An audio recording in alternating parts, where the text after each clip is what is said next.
بعد فاعوذ باللہ من الشیطان الرجیم بسم اللہ الرحمن الرحیم الصلاۃ والسلام علیک یا رسول اللہ الصلاۃ والسلام علیک یا رسول اللہ وعلی آلک واصحابک یا حبیب اللہ وعلی آلک واصحابک یا حبیب اللہ۔ آج انشاءاللہ ہم سورہ ہود کی آیت نمبر 73 اور 74 کا ترجمہ تفسیر پڑھنے سننے کی سعادت حاصل کریں گے۔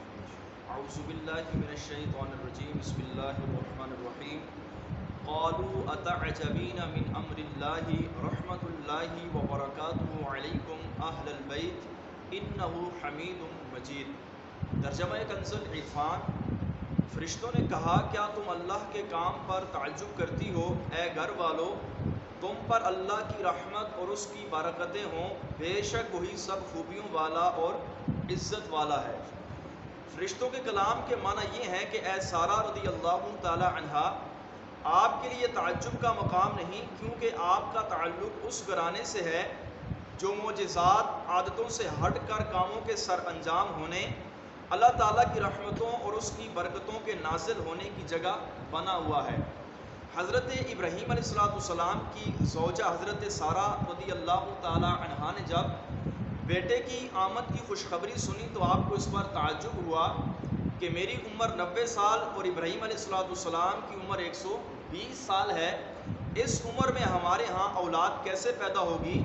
تو فرشتوں نے فرمایا کہ آپ اس پر تعجب نہ کریں، آپ کا گھرانہ وہ گھرانہ ہے جو معجزات کا مرکز ہے اور عادتوں سے ہٹ کر کام کے سر انجام ہونے، اللہ تعالیٰ کی رحمتوں اور برکتوں کے نازل ہونے کی جگہ ہے، کہ جہاں پر حضرت ابراہیم علیہ السلام کو عظیم معجزات عطا کیے گئے، عادت سے ہٹ کر کام آپ علیہ السلام نے کیے، تو فرمایا جو گھر معجزات کا مرکز ہے تو وہاں پر آپ تعجب نہ کریں کہ یہ بھی اللہ تبارک و تعالی جل جلالہ نے حضرت ابراہیم علیہ السلام کو ایک معجزہ عطا کیا ہے کہ 120 سال کی عمر میں آپ کے ہاں بیٹا پیدا ہوگا۔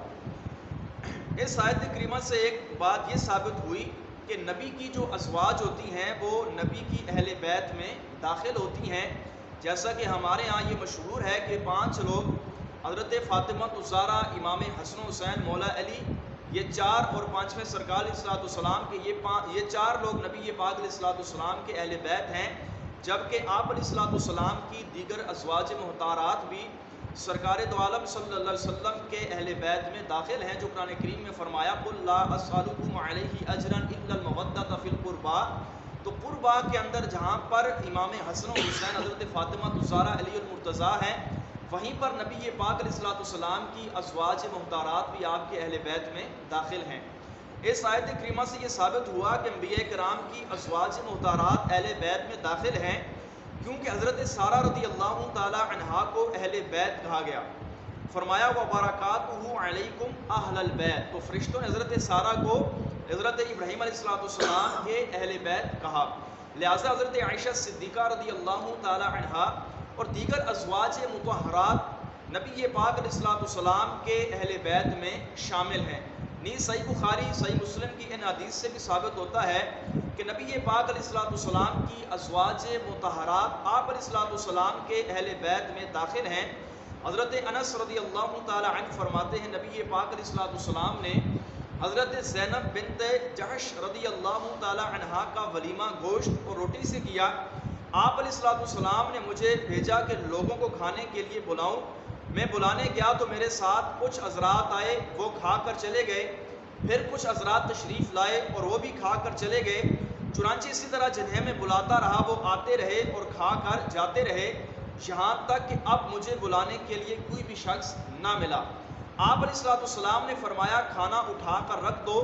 3 آدمی اس وقت بھی گھر میں بیٹھے باتیں کر رہے تھے، تو نبی پاک علیہ السلام باہر تشریف لائے اور حضرت عائشہ صدیقہ رضی اللہ تعالی عنہا کے حجرے کی طرف جا کر فرمایا اے اہل بیت، تم پر سلامتی اور اللہ کی طرف سے رحمتیں ہوں۔ انہوں نے جواب دیا آپ پر بھی سلامتی اور اللہ کی طرف سے رحمت ہو۔ آپ نے اپنی زوجہ مطہرہ کو کیسا پایا؟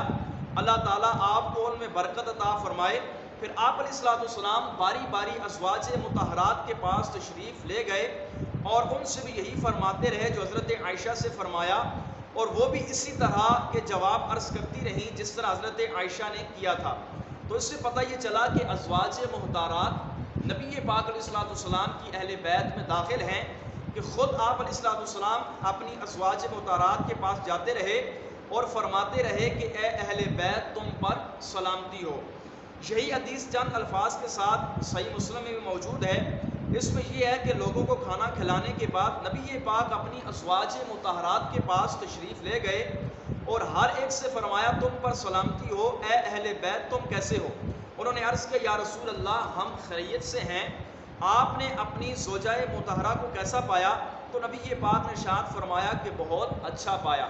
تو یہ دو حدیث مبارکہ ہیں جو اس بات پر دلالت کرتی ہیں کہ نبی پاک علیہ الصلوۃ والسلام کی ازواج محتارات آپ علیہ الصلوۃ والسلام کی اہل بیت میں داخل ہیں۔ فلما ذهب عن ابراہیم الروع وجاءته البشرى يجادلون في قوم لوط، پھر جب ابراہیم سے خوف ظاہر ہو گیا، اس کے پاس خوشی آ گئی، تو ہم اسے قوم لوط کے بارے میں جھگڑنے لگے۔ فرشتوں کے کھانا نہ کھانے کی وجہ سے حضرت ابراہیم علیہ الصلوۃ والسلام کے دل میں جو خوف پیدا ہوا تھا، وہ جب بیٹے کی خوشخبری ملنے کی وجہ سے دور ہوا تو حضرت ابراہیم اللہ تبارک و تعالیٰ سے حضرت لوط علیہ الصلوۃ والسلام کی قوم کے بارے میں کلام اور سوال کرنے لگے۔ جمہور مفسرین کے نزدیک یجادلون فی قوم لوط کے معنی حضرت ابراہیم ہمارے بیچے ہوئے فرشتوں سے قوم لوط کے بارے میں جھگڑنے لگے۔ حضرت ابراہیم علیہ الصلوۃ والسلام کا جھگڑا یعنی کلام اور سوال یہ تھا کہ آپ علیہ الصلوۃ والسلام نے فرشتوں سے فرمایا قوم لوط کی بستیوں میں اگر 50 ایماندار ہوں تو بھی انہیں ہلاک کرو گے؟ فرشتوں نے عرض کیا نہیں۔ فرمایا اگر 40 لوگ ایمان والے ہوں تو بھی ان کو ہلاک کرو گے؟ فرشتوں نے کہا نہیں۔ آپ علیہ الصلوۃ والسلام نے فرمایا اگر اس بستی میں 30 لوگ ایمان والے ہوں تب بھی انہیں ہلاک کریں گے؟ فرشتوں نے کہا نہیں۔ آپ علیہ الصلوۃ والسلام نے فرمایا اگر 20 ہوں تو انہوں نے کہا نہیں۔ پھر آپ علیہ الصلوۃ والسلام نے ارشاد فرمایا کہ اگر ان میں ایک ہی ایماندار مسلمان ہو تب بھی انہیں ہلاک کرو گے؟ تو فرشتوں نے عرض کیا ہم انہیں ہلاک نہیں کریں گے۔ آپ علیہ الصلوۃ والسلام کا بار بار یہ جو کلام کرنا تھا یہ اس وجہ سے تھا تاکہ ان پر عذاب آنے میں تاخیر ہو جائے اور جو ہے وہ لوگ اپنے کفر سے مسلمانی کی طرف اور اپنے گناہوں سے باز آ جائیں، اور کفر سے اور گناہوں سے باز آنے کے لیے ان کو فرصت مل جائے کہ آپ علیہ الصلوۃ والسلام جو فرشتوں سے بار بار طویل کلام فرماتے رہے، اس کی وجہ یہ تھی کہ ان کے عذاب میں تاخیر ہو جائے۔ ہو سکتا ہے کہ وہ لوگ اپنے کفر سے اور اپنے گناہوں سے باز آ جائیں۔ اس وجہ سے ابراہیم علیہ الصلوۃ والسلام نے فرشتوں سے ایک طویل کلام فرمایا۔ اللہ تبارک و تعالیٰ کی بارگاہ میں دعا ہے اللہ کریم ہم سب کو ان آیات کریمہ سے عبرت حاصل کرنے کی، ان پر عمل کرنے کی توفیق عطا فرمائے۔ آمین بجاہ النبی الامین صلی اللہ علیہ وسلم۔